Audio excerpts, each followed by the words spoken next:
Hey, what's up, guys? Thanks for clicking to see what I got going on. Honestly, like always, like the rest of my life is, it's a mess. Kind of probably like yours is.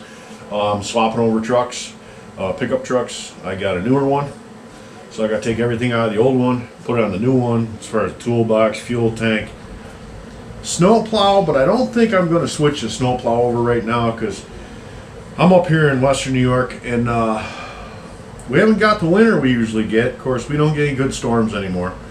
So I think I'll just keep the old truck around until we're done plowing, and then maybe summertime I'll worry about putting a frame on the new truck, and we'll take care of that then. But in the meantime, I got to get my toolbox squared away, and of course, you know, toolboxes, you got to organize them, and that's something that you can never really do. And I got to switch the fuel tank over because I need that for work. But in the meantime, I got the toolbox over there. If I was to turn the camera around right now, you'd be like, whoa, it's a mess. I got all the stuff out of it. I sorted my tools out. I filled 2 garbage bags with whatever was in the bottom of it. Yeah, I want to paint it, but I have to take it to my work at shop, and I want to sand it down, paint it, and all that. So that's sitting there, and that's a different project. But I figured in the meantime I was going to work on this thing a little bit because it's been sitting here for a couple weeks, and at least a week, and it's bothering me because I want to focus on one thing and work on that one thing. But probably just like you guys know, you go to work all day long, you come home, there's not a lot of time in the day to do what you want to do. So I'm going to do a little tearing apart of this thing. I'm going to get some more stuff off it that we don't need. As far as the stance of the machine, I've been putting these little clips out on YouTube and stuff, and plus I've been doing the YouTube thing. But on Facebook, all my friends are like, here, check this one out. This one's got tracks. Hey, check this one out. They're racing this on ice. Hey, you should build an off-road four-wheel driver. You know, an off-road one. So all these people are hitting me with these ideas, and I'm just all over the place now. Now I don't know what to do. So I think I'm gonna go midline. We're probably not gonna take this to any tracks. I don't have any tracks around here. I mean, maybe a farm show or something. If they put one on, fine. But I gotta like drive states away to get to tracks to where they run these, as far as I know. Unless someone out there knows, just let me know, and maybe I'll be a little more excited about it. But I think the stance of it right here is good. I think I'm gonna leave it like this. It's low enough for me. I could always go lower, but once I start chopping and channeling, it's hard to get it back up, you know, for playing around here. So we'll see how it goes. It's kind of like a fly-by-night thing. But I see a lot of videos, a lot of guys building tractors, and they're right into it, boy. They're welding, fabricating, cutting, the whole 9 yards. It's very impressive, and I hats off to those guys. I can do it. It's not a problem to do it. It's just I'm trying to see the end result while I'm working on it, and there's a certain end result to where you're like, that's just a lot. You know, that's a lot to build a slammed, all-out FXT race mower and have nowhere to race it. You know what I mean? That's kind of my deal. I'm thinking maybe if I put a couple of these together, my friends will be like, hey, I want one, and we want one. So we can just build a couple, take them out, the homemade backtrack in the backyard, and have a good time on the weekend. I'm thinking that's where I'm at. So that's what I'm going to do. And also doing it while making the videos to make the content. I'll tell you what, I just did this for fun, you know, because everybody's like, oh, just hit record, just record it. I tell you what, YouTube's a lot of work. And it's not just YouTube, it's making the videos. I want to make videos with humorous content, and I want to have some learning in there. It's a lot of work. So again, my hat's off to the guys that do it all the time. That's a full-time job, and I'm just, you know, this is just me pressing record at night when I get home from work, doing what I do. And but yet I want it to be good. I don't want it to be garbage. So if you are watching, I appreciate you clicking and watching. You just bear with me because I'm kind of like you in your garage. You're probably not down in your garage right now because it's either too cold or you're too tired. So I'm pretty much in the same boat. I don't have this extravagant shop. I'm not sponsored by Hot Rod TV or Lawnmower Racing Central. I'm just a guy with a little area and an idea. So I'm gonna go ahead and tear this down a little bit. If I can find my, this is another problem. I get a bunch of areas set up, and where did my impact go? Do you guys see my impact? Can you point it to me? This will be like the little TV show in the cartoons. Where's my map? Where's my, oh, the impact's over here. Found it, never mind, sorry. I got it. It's buried behind all my tools out of my toolbox.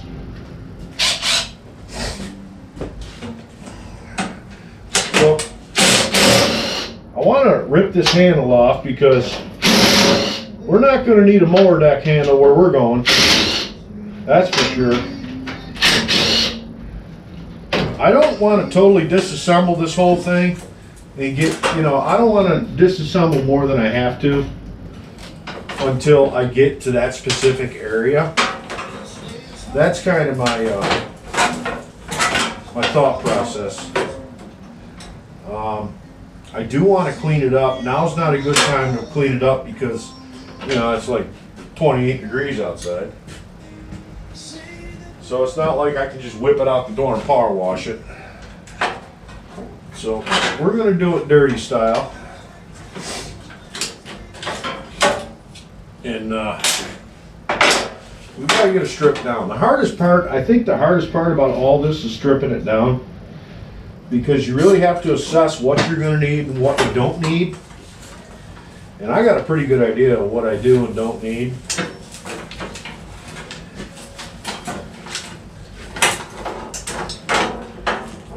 This mechanism right here is definitely something I don't need because, like I said, where I'm going, we're not going to need a mower deck. Wiring, of course, you guys know there's wires everywhere on these things. A lot of these wires are just safety switches and stuff. And yeah, I try and get this thing to zoom, and it won't zoom for me. I got a couple problems. First, it won't zoom. Second of all, I got a microphone, but that doesn't really do anything either. Can't get the mic to link up. And mics are very important. So bear with me. I'm going to move you guys around. I don't have a camera guy. So it is what it is. So yeah, a lot of these wires right here, they're not really necessary. There's a lot of safety switches on these lawnmowers, as you probably know. And we're not going to need the safety switches. Because already, just with the idea of building a said race mower, safety's going right out the window the first minute you think about it. So we're not worried about that. I have to, we're obviously going to use a starter solenoid, and this is the starter switch wires. We're going to keep that too. That's the main wire to the starter. A lot of these I'm just going to, I've actually cut a lot of them out already, but I'm just going to cut a lot of these wires out. This one right here is the main cable to the battery. Obviously we want that one. I don't know if that's where it's going to go when I put it back together, as far as the battery back there. But a lot of these safety switches, I can just go right ahead and cut them, because we're not going to need those. Now, some of these wires that I did cut, the safety switches, they will disable your starter, your ignition. So I'm going to have to go through and I'm going to have to, you know, figure out what does what and why and where and how. What I'll probably do is I'll probably just wire it up myself the way I want it wired up. I'll have power to the ignition switch, and I will have my crank voltage when you start it going to the starter solenoid, and I'll have my run wires. So I'll be down to 3 or 4 wires out of however many they have here, because they do hook up these ignition switches to a whole bunch of safety switches that will disable you from running or starting, such as the shifter, your mower deck engagement, your seat switch.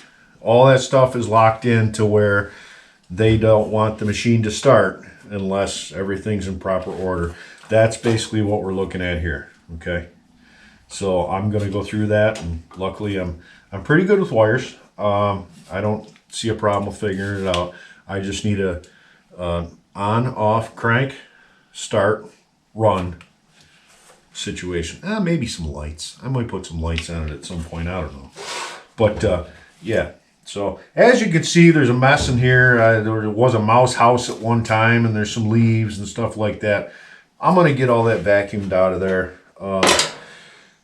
When I get everything fabbed up and bolted where I want it, I'll strip her down and I'll clean it, sand it, whatever, and I'll paint it because I want it to obviously look good.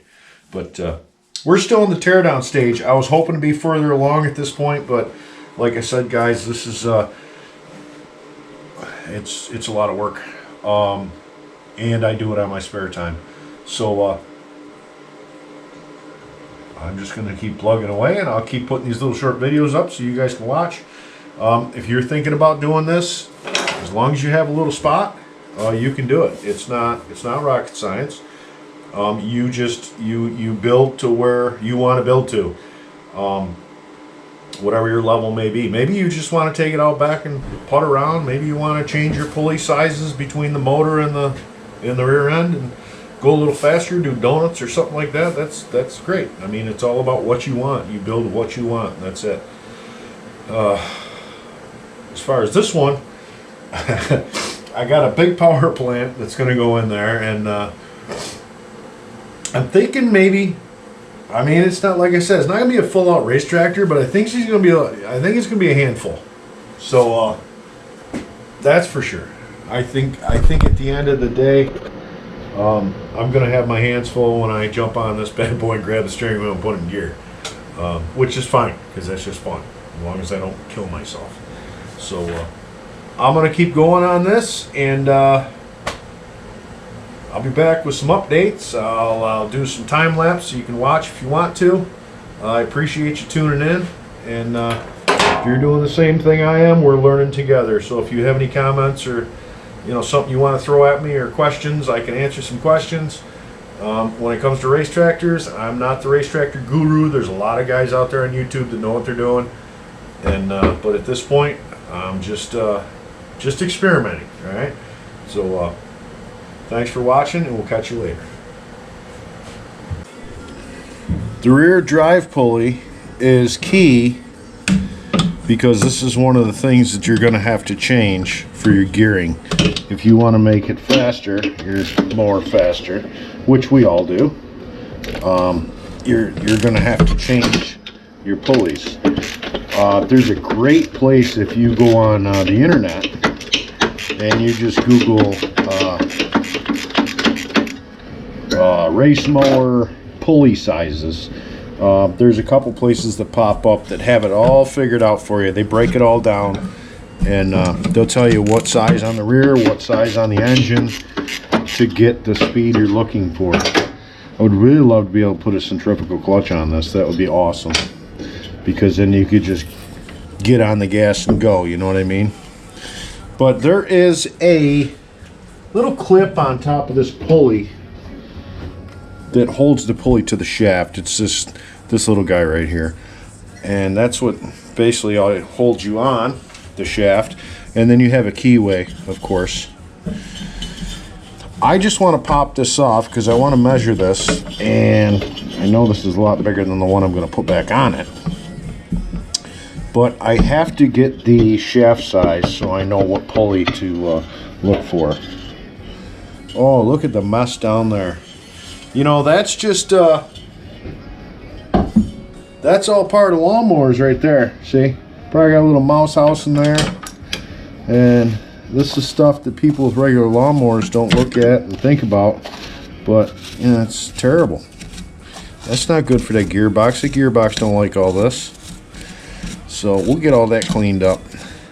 But there's my rear transaxle. I'm not going to get all crazy with the different transaxle this time, and we're just going to adjust the pulley sizes, and that's where we're going to get our speed and top speed from.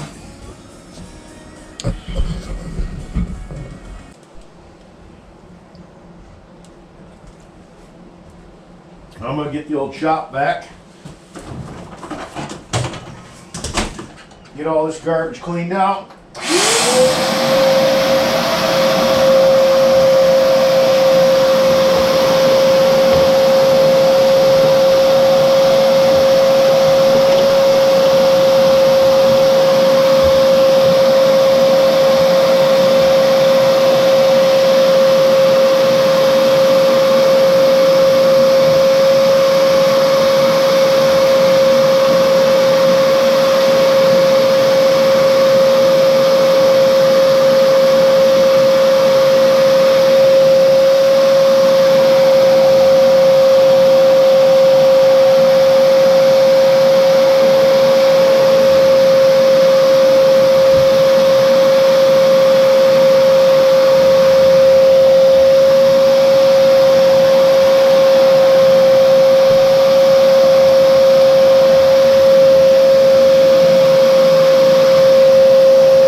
I want you guys to know that I am not a professional race tractor builder. Just to be clear, I've have a lot of lawnmower repair experience. When I mean a lot, I mean a lot. But as far as something like this project, I've never done it before. I know what it takes to do it, I think. And there's a lot of guys out there on YouTube that they've done this for a long time, and that's a lot where I get a lot of my information from. And if you do reach out to them, they will respond and they'll help you out because they love their sport and they want to see it grow. I'm not there yet. I'm kind of doing this for fun.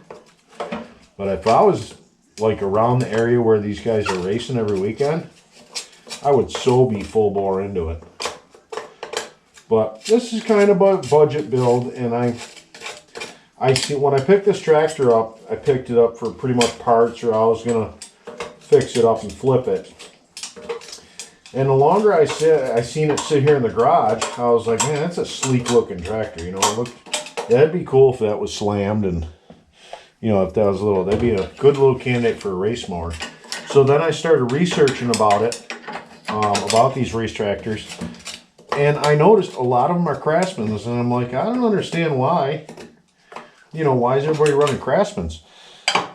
Well, they're running a lot of different brands, but when you get into the faster tractors, they start with Craftsman because it's just the way they're built. They're all bolted together. They're not welded everywhere. They're not just made by a robot with a welder. Everything's bolted together. You can pretty much take everything apart. I could probably take this whole thing apart and have a little 4x4 box and have the whole tractor in it. And they're really easy to work with.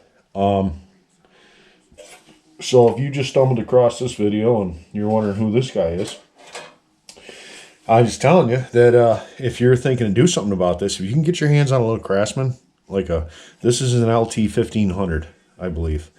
If you can get your hands on one of these, you're in good shape because they're very easy to work on and work with. Like down here, I think I might want to lower this rear end a little bit. Here, let me grab it. You might shake, I don't get dizzy. I think I might want to lower this rear end a little bit. But but I'm not sure yet about if I'm going to do that or not. But if I did want to, I mean, I have bolt holes right here. They already have bolt holes for different applications. I can slide the axle forward with those brackets. I can drop these brackets down even. I mean, I have a good 2 inches between the side frame and, you know, the frame of it and the axle housing itself. The only problem with doing that is when the more you lower this, the rear end, it's going to bring your transaxle up in the air. You bring your transaxle up in the air, and then you got to worry about your belt, okay? Because your belt's going to ride here, and that belt has to go from obviously the front to the back. It has to go to the transaxle to the engine. So you want clearance. You want to make sure you have clearance for that belt, or you're doing full fabrication, which I don't have.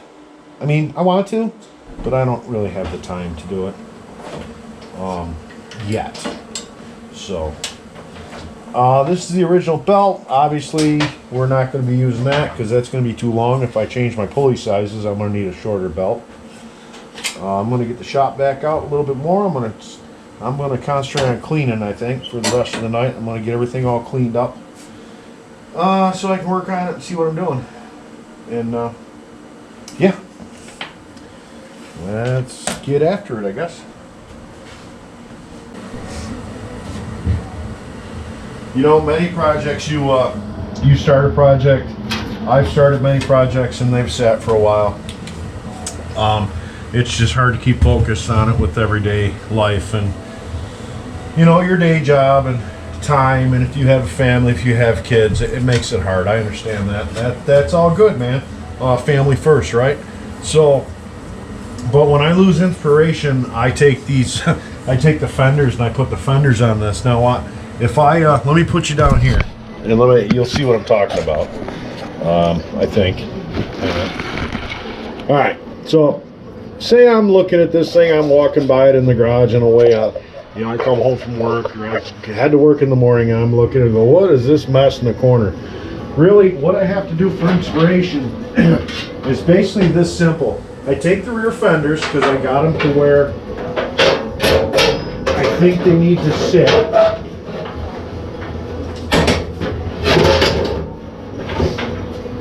Alright, and I put the fenders on there. Let's get that out of the way, because I don't look at that. I put the fenders on it, right? And then I go ahead and I look at this back here. And just the stance of the tractor in the rear, that gives you inspiration. You're going to work on it. If you walk by, I make sure I leave the fenders on it. Because if you walk by it in the morning or at night and you look at it with the fenders on it, you're like, oh yeah, I got to finish that. So that's a simple, weird thing that works with my brain.